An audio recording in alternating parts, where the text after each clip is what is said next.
我今日發言嘅主題係爭強制性假日發展勞動權益。本澳勞動基準長期偏低，一直為社會詬病，包括工時、年假、產假同埋強制性假日等在內嘅勞動基準長期落後於世界主要國家同埋地區，同本澳經濟社會發展水平不相匹配。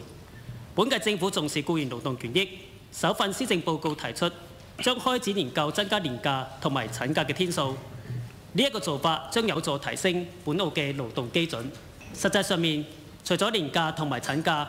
其他勞動基準亦有檢討嘅必要。譬如強制性假日，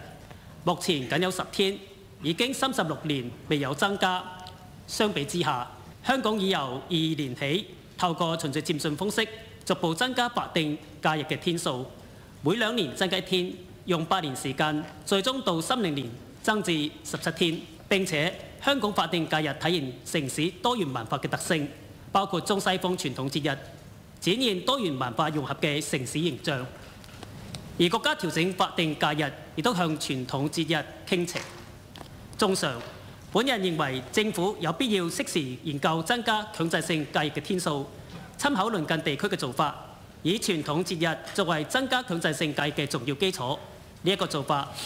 既能夠發展僱員嘅勞動權益，亦都有助傳統節日嘅保護同埋傳承。傳統節日蘊含重要嘅文化基因同埋思想道德內涵，係中華民族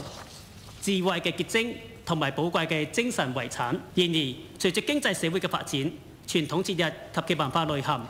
逐漸被忽視同埋淡忘。為保護傳統節日，內地響05年印發關於運用傳統節日弘揚民族文化嘅優秀傳統嘅意見，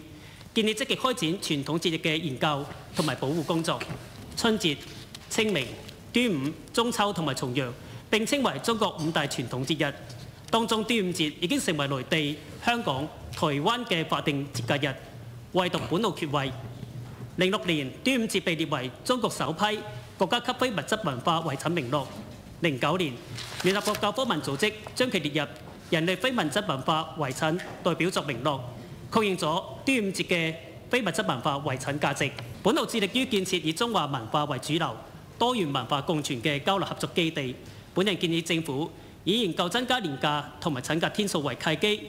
檢討強制性假日，將端午節設為強制性假日。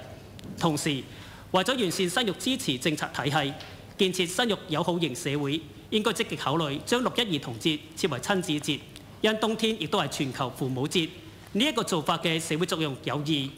係以法定節假日嘅形式提醒社會關注家庭以及親子關係，強化家庭親情紐帶；